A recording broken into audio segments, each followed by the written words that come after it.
Sohel class 9। আশা করছি তোমরা সবাই ভালো আছো।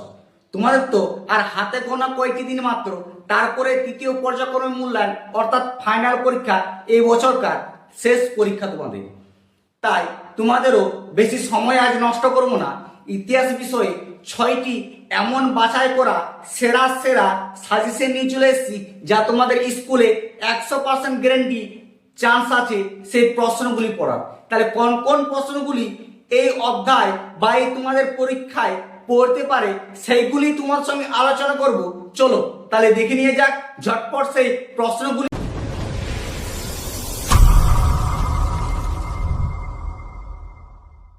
সাজেশনগুলি দেখার আগে তোমার কাছে ছোট্ট একটি অনুরোধ, তুমি যদি আমার চ্যানেলে নতুন হয়ে থাকো তাহলে সাবস্ক্রাইব করে দিও, আর সাজেশনগুলি ভালো লাগে বন্ধুদেরকে শেয়ার করে জানিয়ে দাও।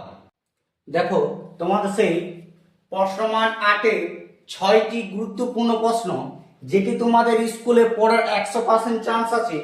দেখো প্রথম প্রশ্ন হচ্ছে, ফরাসি বিপ্লবের সামাজিক ও রাজনৈতিক কারণগুলি আলোচনা করো। সবচাইতে মোস্ট এবং গুরুত্বপূর্ণ প্রশ্ন। 2 নম্বর হচ্ছে, দ্বিতীয় বিশ্বযুদ্ধের কারণ ও ফলাফল আলোচনা করো। এটি আরো বেশি গুরুত্বপূর্ণ, বেশি মনোযোগ দিয়ে এটি তোমরা পড়বে, এটি পড়ার অনেক চান্স আছে তোমাদের। 3 নাম্বার হচ্ছে, দেখো রুশ বিপ্লবের কারণগুলি আলোচনা করো। এই প্রশ্নটি অনেকবার ঘুরিয়ে দেয় কিন্তু প্রশ্নটি এইটিই দেয়, ঠিক আছে, মনে রাখবে।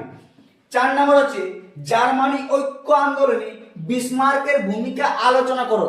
এটি সবচাইতে মোস্ট ইম্পর্টেন্ট, এটি প্রায় স্কুলে আমি দেখেছি কোশ্চেনটা দেই, ঠিক আছে।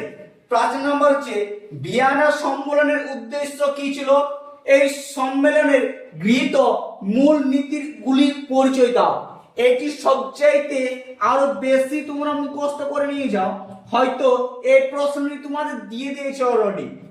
লাস্ট এবং মোস্ট ইম্পর্টেন্ট প্রশ্ন হচ্ছে, শিল্প বিপ্লবে রাজনৈতিক বা অর্থনৈতিক, দুটার মধ্যে যে কোনো একটা ঘুরিয়ে দিবে, হয় রাজনৈতিক দিবে না অর্থনৈতিক দিবে, ঠিক আছে।